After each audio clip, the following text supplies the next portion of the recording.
Bonjour, merci d'avoir cliqué cette vidéo. C'est encore Evelyne et aujourd'hui nous allons parler du salut dans la vie du chrétien. Donc oui, c'est ça, le salut dans la vie du chrétien. Nous savons tous en tant qu'enfants de Dieu que le salut est un don gratuit de Dieu et que ce n'est pas par les œuvres que nous sommes sauvés, mais c'est bien une grâce imméritée de la part de notre Seigneur Jésus-Christ, Père et Sauveur. Donc, pour toute personne vivant sur cette terre, qui a pris la résolution de se repentir de ses péchés et qui a confessé le Seigneur Jésus-Christ comme son sauveur, son Seigneur, cette personne a expérimenté ce qu'on appelle une conversion. Et dès cette conversion, cette personne entame une certaine marche avec le Seigneur.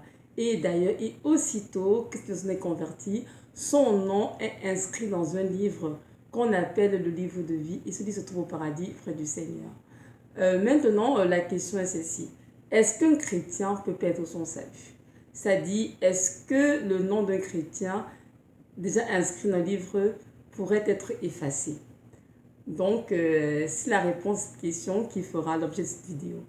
À la lumière des Écritures, nous allons comprendre ensemble ce que Dieu dit là-dessus. Alors, pour ce faire, nous allons d'abord lire un texte. Il se trouve dans le livre d'Apocalypse, Apocalypse chapitre 3, du verset 1 jusqu'au verset 6. Donc, je vais le lire. Écrit aussi à l'ange de l'église de Sardes. Voici ce que dit celui qui a les 7 esprits de Dieu et les 7 étoiles. Je connais tes œuvres. Tu as la réputation d'être vivant, mais tu es mort. Sois vigilant et affermis le reste qui va mourir, car je n'ai pas trouvé tes œuvres parfaites devant Dieu. Souviens-toi donc des choses que tu as reçues et entendues, garde-les et repens-toi. Si tu ne veilles pas, je viendrai contre toi comme un voleur et tu ne sauras pas à quelle heure je viendrai contre toi. Toutefois, tu as quelque peu de personnes à Sardes qui n'ont pas souillé leurs vêtements et qui marcheront avec moi en vêtements blancs, car ils en sont dignes. Le vainqueur sera revêtu de vêtements blancs et je n'effacerai pas son nom du livre de vie. Mais je confesserai son nom devant mon Père et devant ses anges. Que celui qui a des oreilles entende ce que l'Esprit dit aux églises. Amen. Donc, on voit bien ici dans ce passage que l'église de Sardes était l'une des 7 églises d'Apocalypse ayant reçu des lettres de la part du Seigneur, soit pour les encourager à persévérer ce chemin étroit, soit pour leur faire des reproches afin qu'ils se repentent et sortent de leur sommeil. Ici, dans le cadre de cette vidéo, l'église de Sardes était une église morte, même si elle semblait être vivante. C'est-à-dire que c'est une église où il y avait encore un culte qui était fait, il y avait la chorale sûrement, il y avait sûrement différents ministères, mais malheureusement, le Saint-Esprit avait déjà quitté cette église. Donc, les fidèles qui allaient dans cette église étaient spirituellement morts. La vie de Dieu n'était plus en eux. Nous savons que lorsque nous persévérons dans le péché, après avoir connu le Seigneur, l'Esprit peut s'attrister et même nous quitter si on n'est pas assez sensible à la voix de Dieu pour se repentir dans les temps prévus par le Seigneur. Nous voyons dans ce texte que ce qui s'est passé, c'était justement, c'est que les fidèles de l'église de Sardes, beaucoup avaient connu déjà la mort spirituelle. Le Seigneur est venu donc avertir afin que quelques-uns qui restent encore se réveillent. Il a dit aussi que ceux qui n'avaient pas souillé leur robe devaient marcher avec lui parce que ces gens allaient être des vainqueurs. Donc nous comprenons très bien que ici ce n'est pas de la mort spirituelle et évidemment être coupé de Dieu, et ce n'est pas quelque chose de drôle en passant. Bon. Donc le Seigneur ici dit dans le verset 1, je connais tes œuvres. Le verset 2, il dit, et elles ne sont pas parfaites devant Dieu. Donc, nous voyons très bien que le Seigneur parle ici des œuvres. Oui, les œuvres du chrétien, c'est très important parce que ce sont nos œuvres qui vont nous justifier ou nous condamner à la fin de notre vie sur cette terre. Donc, c'est vraiment important de veiller sur nos œuvres, ce que nous faisons pour le ce que nous faisons dans nos vies. Le Seigneur a dit dans cette église que ses œuvres n'étaient pas parfaites. Et il a dit, verset 5, le vainqueur sera revêtu de robe blanche et je n'effacerai pas son nom du livre de vie. Donc nous voyons très bien qu'un nom peut être effacé du livre de vie. Si le chrétien est vainqueur, c'est-à-dire qu'il a persévéré sur le chemin étroit, dans la sanctification malgré les épreuves de la vie, son nom va rester inscrit au livre de vie.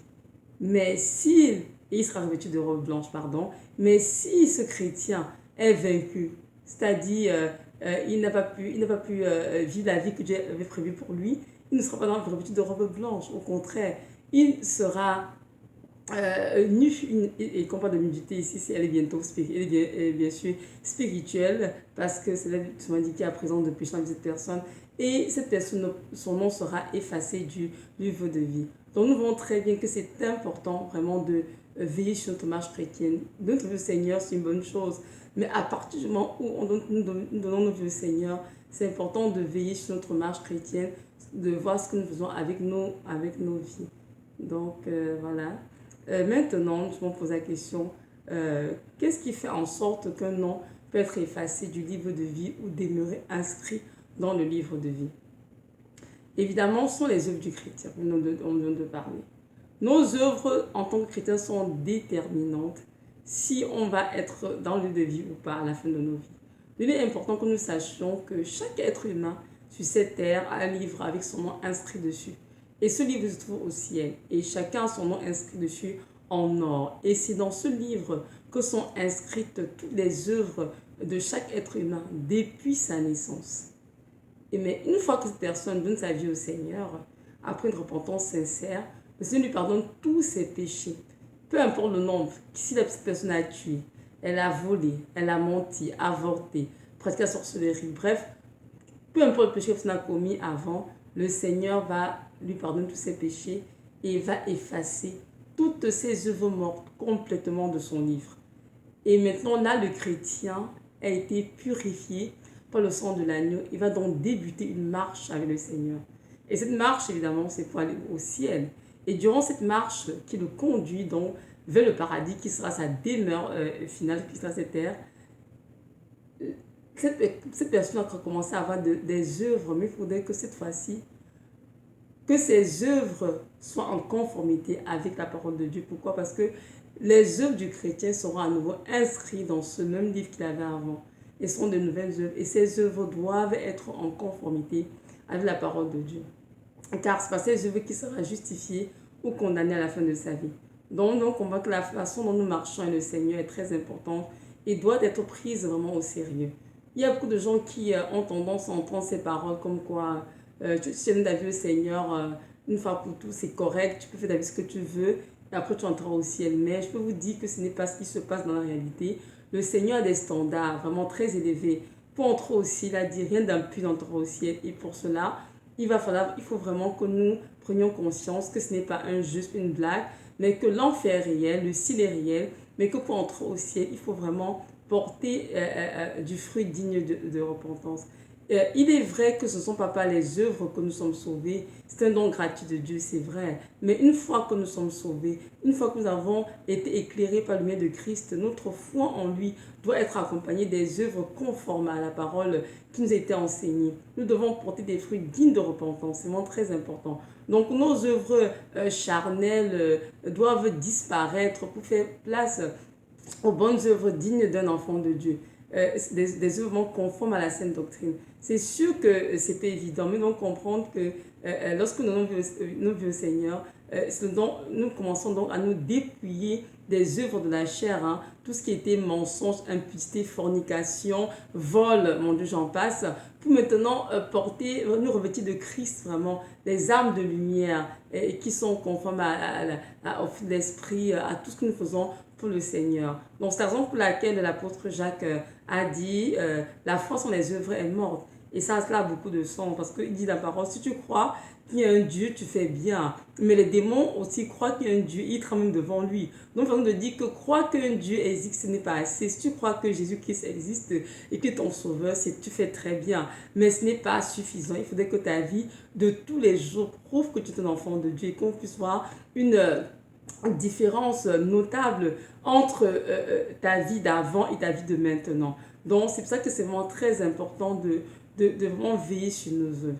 Maintenant, c'est quoi les œuvres du chrétien de manière générale? C'est quoi des œuvres du chrétien? C'est vraiment l'ensemble des fruits de nos pensées, de nos paroles, de nos actes que nous posons quotidiennement, aussi petites soient-elles. Par exemple, je prends un exemple sur les pensées. Comment sont nos pensées? Est-ce que nos pensées sont vraiment pures? Est-ce que nos pensées sont des pensées de vie ou nous avons des pensées suicides, des pensées de mort, des pensées qui ne glorifient pas le Seigneur? Parce que c'est écrit dans Philippiens 4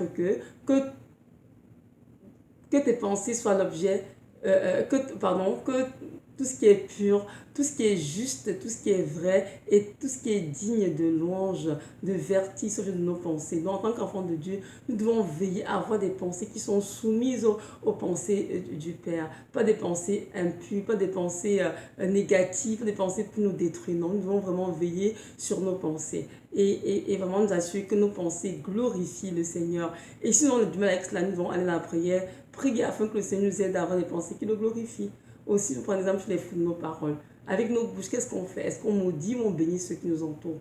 Avec nos bouches, est-ce qu'on part évangéliser, on exhorte, on enseigne, on encourage les frères dans la foi? Ou bien avec notre bouche, on dit toutes sortes de méchanceté, toutes sortes de paroles abominables qui détruisent les gens autour de nous?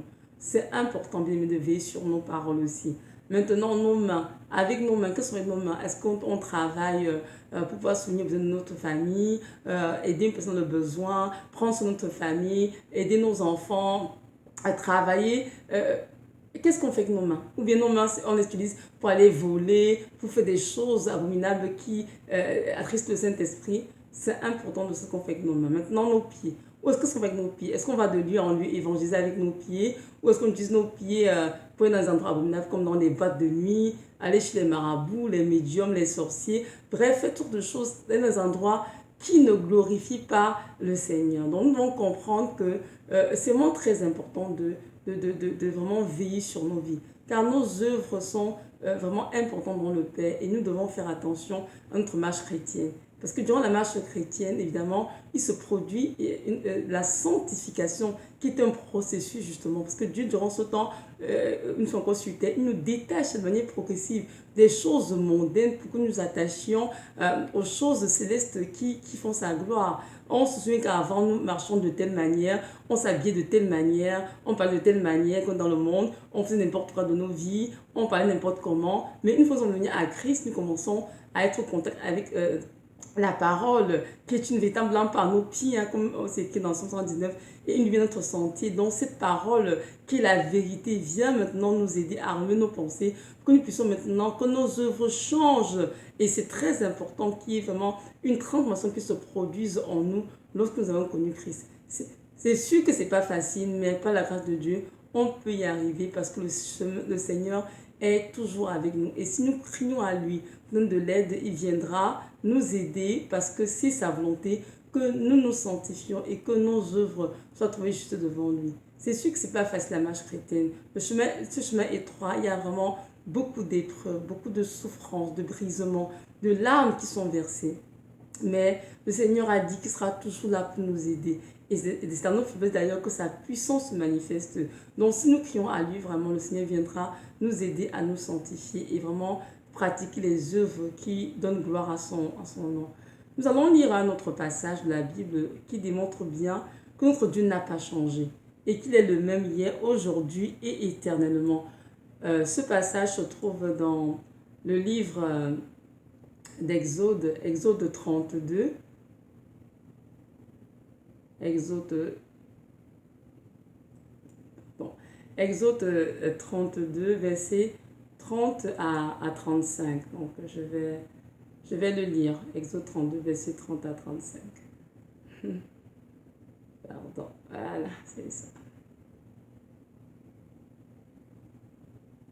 Excusez-moi. Donc, voilà. Voilà, c'est ça. Donc, je vais le lire. Nous allons voir avec ce texte que notre Dieu n'a pas changé, qu'il est le même hier, aujourd'hui tellement, et qu'il a le pouvoir d'inscrire un nom dans le livre de vie et d'en effacer. Bon, je lis le texte. Et le lendemain, Moïse dit au peuple, vous avez commis un grand péché, mais je monterai vers Yahweh et peut-être je ferai propitiation de votre péché. Moïse donc retourna vers Yahweh et dit, hélas, je te prie, ce peuple a commis un grand péché en se faisant des dieux d'or. Maintenant, pardonne leurs péchés. Sinon, efface-moi maintenant de ton livre que tu écris. Et Yahweh répondit à Moïse, c'est celui qui aura péché contre moi que j'effacerai de mon livre. Va maintenant, conduis le peuple au lieu dont je t'ai parlé. Voici mon ange marchera devant toi. Et le jour où j'exercerai la punition, je ferai venir sur eux la punition pour leur péché.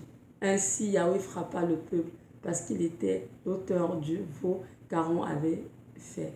Amen. Donc dans ce texte, en fait, il est question ici de l'intercession de Moïse en faveur du peuple d'Israël qui avait péché, a commis un grand péché en faisant un veau d'or devant lequel ils sont prosternés en le prenant comme un dieu étant c'était une idole. Parce que Moïse était allé sur la montagne, il a passé 40 jours et 40 nuits afin de recevoir les lois, les 10 commandements.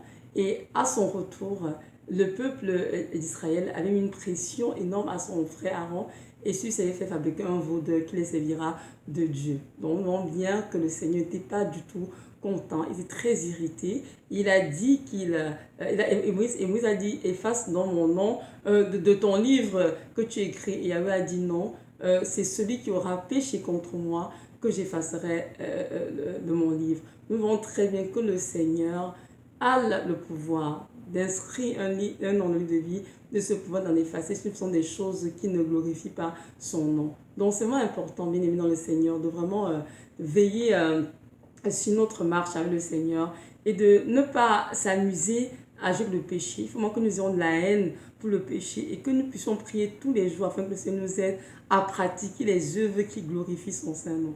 C'est sûr qu'il y a beaucoup de pasteurs qui disent des choses comme quoi, lorsque tu es sauvé, si tu es pour toujours, peu importe ce que tu fais dans ta vie, tu vas quand même entrer au ciel. Mais ce n'est pas vrai ce qu'ils vous disent. Et c'est vrai, il est écrit dans Romains, dans Romains 8, verset 1, qu'il n'y a plus de condamnation pour ceux qui sont en Jésus-Christ. Car la loi de l'esprit de vie nous a affranchis la loi du péché de la mort. Donc c'est vrai qu'il y a plus de condamnation pour ceux qui sont en Jésus-Christ. Oui, mais qui marchent dans l'esprit, non sur la chair. Si tu te dis que tu es en Jésus-Christ et tu continues de t'adonner aux œuvres de la chair, assurément ton nom pourra être effacé de vie si tu ne te repens pas rapidement et que tu reprends ta vie en main. Donc c'est vraiment important de saisir que les choses sont écrites dans un contexte bien particulier, mais il faut bien saisir la profondeur, le sens spirituel qui est donné à ce verset. Et c'est que beaucoup de gens le disent à tort et à travers, comme quoi tu es sauvé pour toujours, même si ton nom une fois que ton nom est inscrit au livre de vie, il ne pourra jamais être effacé, mais ce n'est pas vrai. Nous venons de voir tous ensemble que un nom peut être effacé du livre de vie. Donc un chrétien qui a connu la lumière de Christ, s'il ne marche dans la lumière de Christ, mais s'il s'amuse durant sa vie à se détourner du Seigneur pour suivre ses voies d'autrefois, sauf pour le péché, comme il faisait autrefois, s'il ne se repent pas avant sa mort, oui, son nom pourrait être effacé du livre de vie. Et c'est vraiment important de comprendre que ce que nous faisons avec nos mains, notre bouche, nos yeux, nos corps, nos membres sont vraiment importants pour le Seigneur. Car c'est qui la parole dans Romains 12, 1. Offrez vos corps comme un sacrifice vivant, saint et agréable à Dieu, ce qui sera d'autre part un culte raisonnable. Donc, c'est que tout ce que nous faisons avec notre bouche, nos yeux, nos mains, nos pieds, notre corps entier, doit être quelque chose qui glorifie le Seigneur. Nous ne pouvons pas nous permettre de vivre n'importe comment et de dire non, Seigneur, c'est pas grave, tu comprends. Le Seigneur ne comprend rien. Mais ce que Dieu veut, c'est que si tu manques de sagesse, tu as besoin d'aide, que tu viennes à lui et si tu cries, il va t'aider à te sanctifier, à mettre ta vie en règle. Donc voilà, c'était ça le message. J'aimerais juste lire un texte pour nous encourager vraiment à persévérer, à travailler avec crainte et tremblement à notre salut, sachant vraiment que notre Dieu est un Dieu grand, c'est un Dieu bon qui nous aime et que vraiment on fait des efforts pour nous sanctifier. Ça vaut la peine parce que ça vaut vraiment la peine parce que nous serons vraiment, vraiment très bénis à la fin de nos vies, parce que nous quitterons cette terre. Même si aujourd'hui nous souffrons, même si aujourd'hui nous versons des larmes, un jour viendra où nous serons vraiment dans la joie. Le texte est dans Apocalypse 21, verset 20 à 8. Je vais aussi le verset 27 plus tard vers la fin. Donc, nous avons dit chapitre 21, pardon, du verset 1 jusqu'au verset 8. Donc, je vais le lire. Donc, nouveau cieux et une nouvelle terre. Dans ce texte parle de la nouvelle Jérusalem. Donc, puis je vis un nouveau ciel et une nouvelle terre, car le premier ciel et la première terre avaient disparu, et la mer n'était plus. Et moi, Jean, je vis la ville sainte, la nouvelle Jérusalem, qui descendait du ciel d'auprès de Dieu, parée comme une épouse qui s'est ornée pour son mari. Et j'entendis du ciel une voix forte qui disait, voici le tabernacle de Dieu avec les hommes. Il dressera sa tente avec eux, et ils seront son peuple, et Dieu lui-même sera leur Dieu. Il sera avec eux, et Dieu essuiera toutes larmes de leurs yeux, et la mort ne sera plus. Il n'y aura plus ni deuil, ni cri, ni douleur, car les premières choses sont passées. Et celui qui était assis sur le trône dit, voici, je fais toutes choses nouvelles. Puis il me dit, écris, car ces paroles sont véritables et certaines. Il me dit aussi, tout est accompli. Je suis l'alpha et l'oméga, le commencement et la fin. À celui qui a soif, je lui donnerai de la source d'eau vive gratuitement. Le vainqueur héritera de toutes choses, et je serai son Dieu, et il sera mon fils. Mais pour les timides, les incrédules, les abominables, les meurtriers, les fornicateurs, les sorciers, les idolâtres et tous les menteurs, leur part sera dans les temps ardents de feu et de soufre, qui est la seconde mort. Amen. Vraiment un beau texte que Dieu utilisait pour vraiment nous encourager, comme je disais tout à l'heure, à vraiment travailler avec crainte de tremblement de salut, à vraiment veiller sur notre marche chrétienne, à vraiment vivre dans la piété, dans la justice, en pratiquant vraiment la bonté, les choses qui glorifient le Seigneur.